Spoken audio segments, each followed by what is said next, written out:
আজকে হঠাৎ করে এই রমজানের ভিতরেও কিন্তু সাতক্ষীরা থেকে শুরু করে বাংলাদেশের ঢাকা সহ খুলনা বাগেরহাট বিভিন্ন জায়গায় কিন্তু ভূমিকম্প হয়েছে 5 মাত্রার।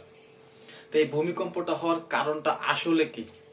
দেখেন, যেই দেশে এই রমজান মাসের সময়ও 15 বছরের একটা বাচ্চা মেয়ে তাকে ধর্ষণ করা হয়, সংঘবদ্ধ ধর্ষণ, এবং গত 15 দিন আগে নাকি ওই বাচ্চাটাকে একবার ধর্ষণ করা হয়েছে নরসিংদীতে। এখন কথা হচ্ছে যে 15 দিন আগে যখন ওকে ধর্ষণ করা হইলো, ধর্ষণ করার পরে তার বাবাকে হুমকি দামকি দেওয়া হইলো যদি বিচারের জন্য কোনো জায়গা থানা পুলিশ করা হয় তাহলে তার মেয়েকে এবং তাকে মেরে ফেলা হবে।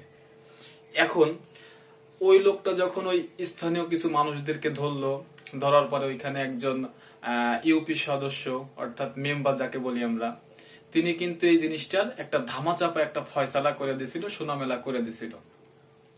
এখন ওই সময়টাতে যদি ওই মানুষটা একটা ভালো বিচার পাইতো, প্রশাসনিক একটা কি বলে যে একটা পদক্ষেপের একটা আশা ভরসা উনি করতে পারতো, তখন কিন্তু আজকে যে ঘটনাটা, গতকালকে যে ঘটনাটা ঘটছে, যে ওই বাচ্চা মেয়েটাকে আবারও তুলে নিয়ে 6-7 জন ছেলে বখাটে মানুষ যারা বখাটেরা ওকে নিয়ে ধর্ষণ করে মেরে ফেলছে, তাহলে কিন্তু আজকের এই দৃশ্যটা দেখা লাগতো না। এখন আল্লাহ পাক যে আমাদেরকে এই ভূমিকম্প দিয়ে ধ্বংস করে দেয় না, এজন্য আল্লাহর কাছে শুকরিয়া জানানো উচিত। যেই দেশে এই রমজান মাসের ভিতরে ধর্ষণ থেমে নাই, যেই দেশের ভিতরে সিন্ডিকেটের কোনো বালাই নাই, মানে এই যে এমন একটা সিন্ডিকেট দেশে চলে, যার ক্ষমতা আছে, যার টাকা আছে, অর্থ আছে, যার দাপট আছে, তার কাছে মানে দেশের প্রতিটা সেক্টর, প্রতিটা জায়গাতে কিন্তু তার কাছে সবাই ধরা। আজকে যদি ওই বাচ্চা মেয়েটা ওই প্রথমবার যখন তার সঙ্গে এরকম একটা খারাপই হয়েছে তখনই যদি বিচার পাইতো, তাহলে কিন্তু আজকে ওই মেয়েটা কিন্তু মারা যেত না, ওই মেয়েটা কিন্তু মারা যেত না। তাকে আবারও কিন্তু তার বাবার সামনে থেকে ধরে নিয়ে তাকে ধর্ষণ করে মেরে ফেলা হয়েছে। চিন্তা করা যায় একটা মানুষ কতটা পশু হইলে এই রমজানের ভিতরে এমন ধরনের একটা কাজ করতে পারে। আর এই দেশে যখন ঘন ঘন যখন আমরা বিভিন্ন ধরনের বিপর্যয়ের মুখোমুখি হই, প্রাকৃতিক যে বিপর্যয়গুলো আছে, যে ভূমিকম্প, বন্যা, আগুন লাগা, এই ধরনের যে জিনিসগুলো হয়, তখন আমরা আল্লাহ পাকের দোষ দিই যে আল্লাহ পাক আমাদেরকে কেন এমন করতেছে।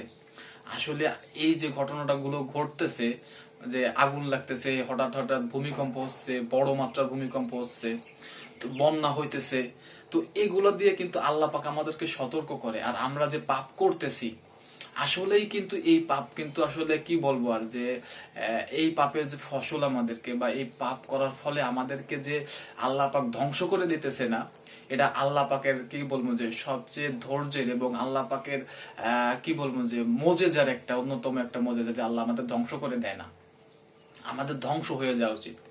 কারণ যে দেশে রমজান মাসের সময় একটা 15 বছরের একটা বাচ্চা মেয়েকে নিয়ে ধর্ষণ করে মেরে ফেলা হয় তার বাবার সামনে, 15 দিন আগে সে ধর্ষিত একবার হয়েছে, হওয়ার পরে তাকে বিচার চাইতে পারে নাই, সে কোথাও বিচার চাইতে পারে নাই। বলতে বলতে ভুলে গেছি, মেয়েটার নাম আমেনা, ঘটনা নরসিংদীর। আসলে আপনাদের কাছে বিচার দিয়ে গেলাম যে আসলে আপনারাই বিবেচনা করে বলবেন যে আল্লাহ পাক আমাদেরকে কেন ধ্বংস করে দেয় না। আর আজকে রমজান মাসের ভিতরেও কেন এত বড় মাত্রার ভূমিকম্প হইতেছে, এত বড় একটা প্রাকৃতিক দুর্যোগের মুখোমুখি আমরা কেন হইতেছি, আপনারাই বিচার বিবেচনা করে কমেন্ট সেকশনে কিছু বলে যাবেন।